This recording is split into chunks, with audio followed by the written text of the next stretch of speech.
Bonjour à tous. Je vais commencer par un constat qui est assez saisissant.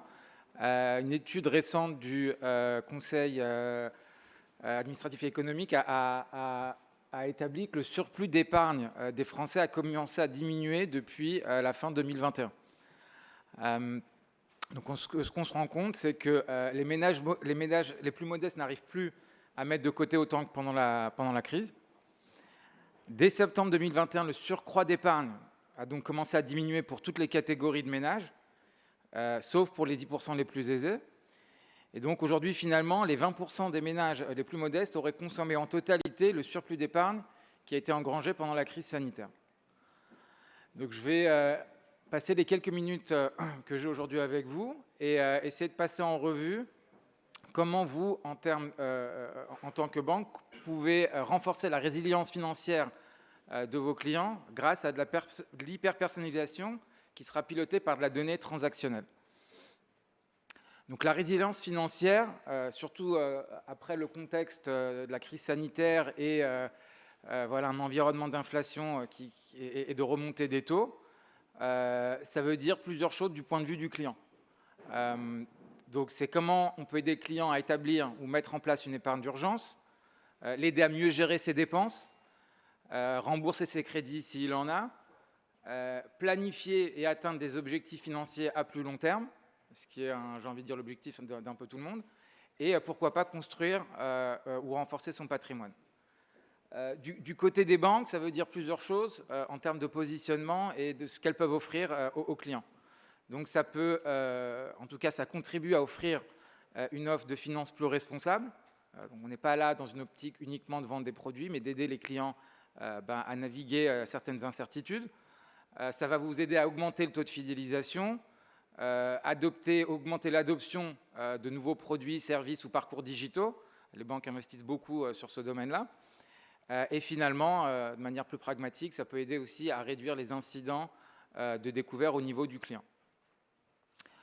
Donc, en fait, si je résume un petit peu ce problème de résilience financière, aujourd'hui, les clients bancaires ne parviennent pas à s'assurer d'une stabilité financière sans accompagnement.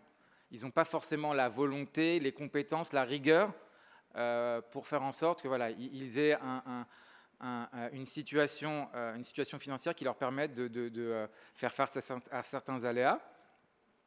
Et donc, si je peux passer en revue quelques points sur lesquels les banques, en fait, ce que je suis en train de dire, c'est que les banques aujourd'hui ont une opportunité qui est presque, j'ai envie de dire, unique, de renforcer le contrat social qui les lie avec leurs clients. Toutes les banques sont une relation de confiance avec leurs clients et justement, donc, tout ce contexte qui émerge avec, comme j'ai dit, la remontée des taux et l'inflation.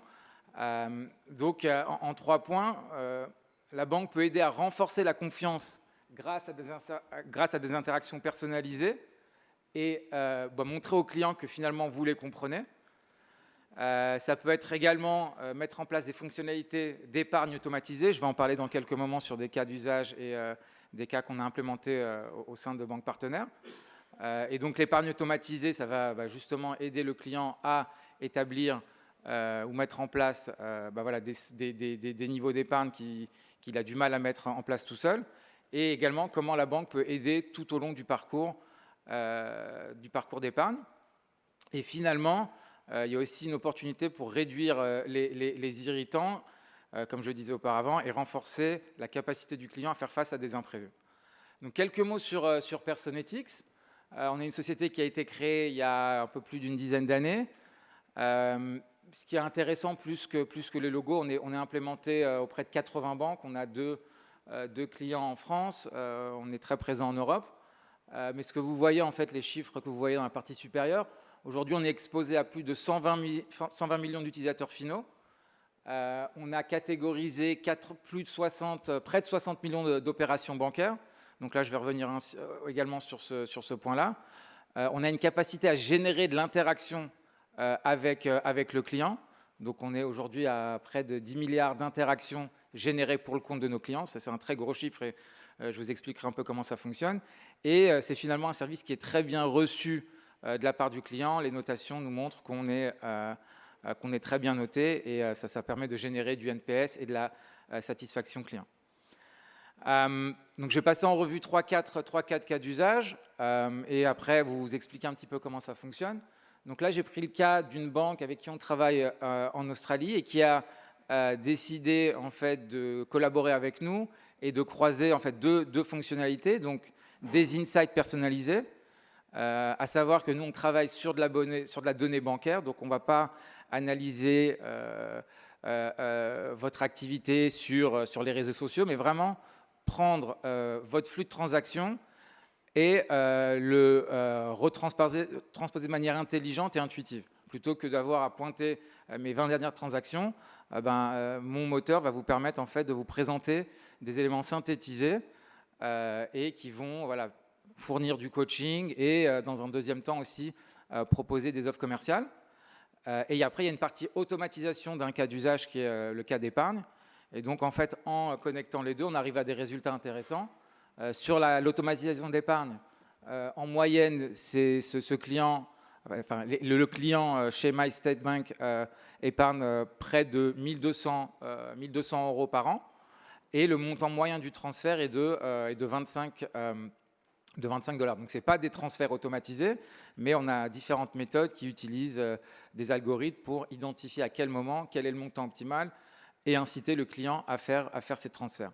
Un peu plus près de chez nous, le cas de KBC, qui est un banquier assureur en Belgique, et qui a décidé, lui, de commencer la relation avec des capacités d'engagement client.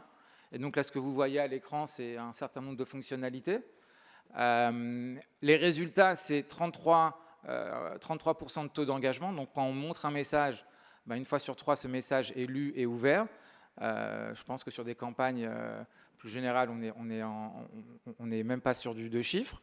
Le client reçoit en moyenne 6 insights par mois. Donc on n'est pas aussi dans un modèle où on va bombarder le client avec des offres ou des messages qui ne sont pas personnalisés ou intéressants pour sa propre situation. Très bien noté, donc 90% des messages sont notés très bien, bien ou très bien. Donc encore une fois, c'est un service qui est bien reçu de la part du client final. Et quand on va pousser des fonctionnalités de gestion de budget, le taux d'adoption également est assez élevé.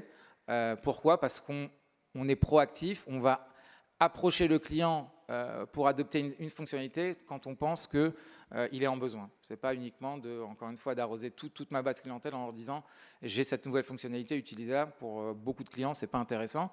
Donc vraiment apporter cette touche personnalisation. Là, je passe sur un cas intéressant avec qui on a… Donc RBC, Royal Bank of Canada, avec qui on collabore depuis près de 4 ans et qui sur cette durée, a déployé 5 nouvelles fonctionnalités et ciblé 3 nouveaux segments de clientèle. Pas nouveaux, 3 segments de clientèle. Donc, ils ont commencé avec des insights, donc la partie push et générer des messages proactifs aux clients. Ils ont enchaîné derrière avec la partie gestion d'épargne automatisée que je vous ai présenté un petit peu auparavant. Là aussi, les résultats sont très satisfaisants. On parle de 300 000 nouveaux comptes ouverts. C'était le premier générateur d'ouverture de compte dans la banque. Donc, ils ont créé un compte digital qui est uniquement, on peut le souscrire uniquement en ligne. Et à partir du moment où on décide de souscrire à ce mécanisme d'épargne automatisée, le client n'a plus rien à faire et c'est quasiment auto-alimenté. Là, le montant moyen annuel épargné, on parle de 200 $ par mois en moyenne. Donc, vous avez bien compris qu'on n'est pas sur de l'épargne à l'arrondi où les montants sont très en deçà de ce qu'on pourrait avoir avec des systèmes un peu plus intelligents. Quand ils ont poussé la fonctionnalité de gestion de budget, également, le taux d'adoption a été très, très satisfaisant. Donc, on ne propose pas de mettre une fonctionnalité et laisser au client la charge de savoir qu'il doit mettre en place un budget, sur quel montant, sur quel poste de dépense. On a une approche très différente, on va être vraiment très proactif et approcher le client dès lors qu'on pense qu'il a besoin qu'il serait enclin à utiliser cette fonctionnalité-là. Ils nous ont également utilisé pour la banque professionnelle. Et le dernier cas d'usage, c'est également sur comment augmenter l'engagement sur l'offre de proposition investissement. Alors je sais qu'en France, en Europe, c'est un peu plus compliqué avec les réglementations, mais en tout cas, voilà, je serais ravi de vous en dire un peu plus sur comment RBC a réussi à engager plus de 500 000 utilisateurs après, sur leur premier lancement. Donc c'était également aussi un succès intéressant. Et je terminerai avec, sur les cas d'usage avec un exemple de coach digital qu'on a mis en place sur la filiale luxembourgeoise du groupe BNP Paribas et qui a pour vocation de réduire la charge mentale de l'utilisateur. Donc ça veut dire quoi, réduire la charge mentale de l'utilisateur? Plutôt que de laisser encore une fois le client essayer de comprendre ce qui se passe sur son compte et de faire les connexions logiques entre son historique de transaction, et ben là en fait on prend une approche où on va synthétiser de manière très intuitive ce qui se passe sur le compte et ça a pour résultat d'accroître l'utilisation de l'application mobile. Et là on ne parle pas de tableau de bord qu'on va consulter 1 ou 2 fois par mois, mais vraiment des outils très très proactifs et qui sont poussés aux clients. Et évidemment, ça augmente la possibilité d'augmenter les points de contact puisque le client revient dans l'application un peu plus souvent. Donc, je reviendrai sur les programmes d'épargne automatisée et peut-être élaborer un peu plus en détail comment ça fonctionne. Donc, plutôt que, voilà, encore une fois, d'avoir des programmes qui sont dirigés par des logiques très systématiques, on a pris nous une direction un peu différente et donc on a en fait développé un process qui se passe en 5 étapes.